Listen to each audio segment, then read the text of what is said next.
Ce salut de la quenelle, c'est simplement un salut, sorte de, au départ, c'est un bras d'honneur. C'est un peu comme on fait comme ça. Je ne sais pas si vous faites ça en Angleterre, mais en France, ça veut dire simplement un geste qui est contre le système. Et puis, avec le temps, c'est un geste qui est devenu un geste d'émancipation. Beaucoup d'afro, comme moi, descendants d'esclaves, c'est pour se libérer. C'est-à-dire libérer d'un système, libérer de... Et c'est pour ça que quand Nicolas Anelka a fait ça, beaucoup de jeunes gens ici, et surtout des gens de toute religion, de toute ethnie, de tous milieux sociaux, ont trouvé ça extraordinaire parce que c'est en plus, lui est d'origine martiniquaise, et c'est le geste de l'insoumission au système. C'est-à-dire c'est le geste le descendant d'esclaves qui dit stop, c'est fini, je m'arrête. Est-ce que vous pouvez comprendre que il y a quelquefois dans votre histoire, vous avez été accusé par la police des choses anti-juives.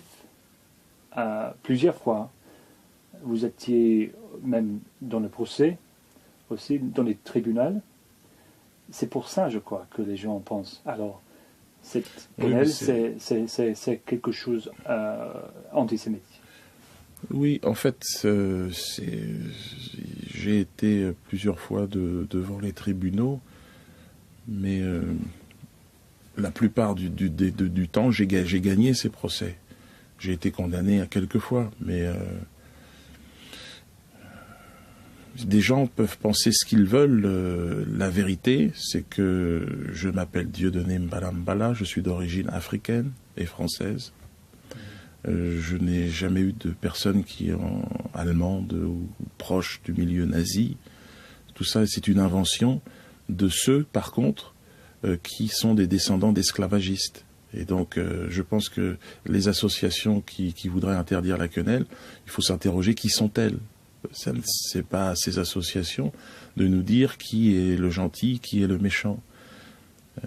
Nous sommes nés sur cette planète pour vivre ensemble, en harmonie, mais avec chacun une histoire un peu différente. Et donc, je veux dire, Nicolas Anelka et moi, nous sommes français d'origine africaine.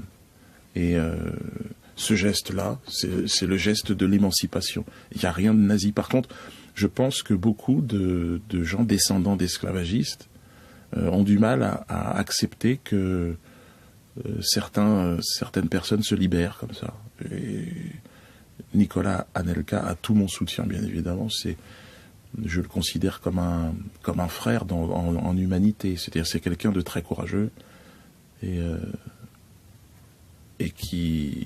pour qui nous avons beaucoup de respect et d'admiration. Alors c'est quand même étrange parce que s'ils sont indépendants et s'ils aiment le football, ils devraient s'intéresser plutôt à ce qui se passe sur le match. Quand un sportif réalise un geste technique comme Anelka en est capable et marque des buts, il devrait l'applaudir, c'est tout. Puis après, lui, Nicolas Anelka, il est descendant d'esclaves. Et s'il veut marquer son attachement à cette histoire, il a le droit de le faire aussi. C'est ça que je pense. Nous sommes très fiers qu'il ait fait ça, tous. Parce que Nicolas Anelka, c'est de l'espoir. Donc si des esclavagistes refusent que nous, esclaves, on s'émancipe, c'est grave. Mais beaucoup des gens qui ont commercé qui ont fait le commerce des esclaves. Vous savez, l'Angleterre aussi avait des esclaves, avait des colonies, beaucoup. La France aussi, énormément. Et nous sommes les enfants de ça. Et quand on fait ça, ça a une signification qui remonte à cette origine aussi. Je pense que le problème que vous avez encouragé les gens de prendre des photos. Il y a des photos, par exemple, des gens hors de Auschwitz qui font le... Après, nous ne sommes pas... Oui, mais il y a des gens au fond de la mer, il y a des gens dans les airs en parachute, il y a des gens dans un mariage, il y a des gens dans... Chacun a fait ce geste où il l'a voulu. Moi, je n'ai aucune responsabilité de l'endroit où ce geste est fait. on est surtout très fiers de lui, parce que il a une posture très noble, c'est un prince pour nous. Vous avez des princes, des reines en Angleterre. Ben nous préférons Nicolas Anelka. C'est notre prince. Nous.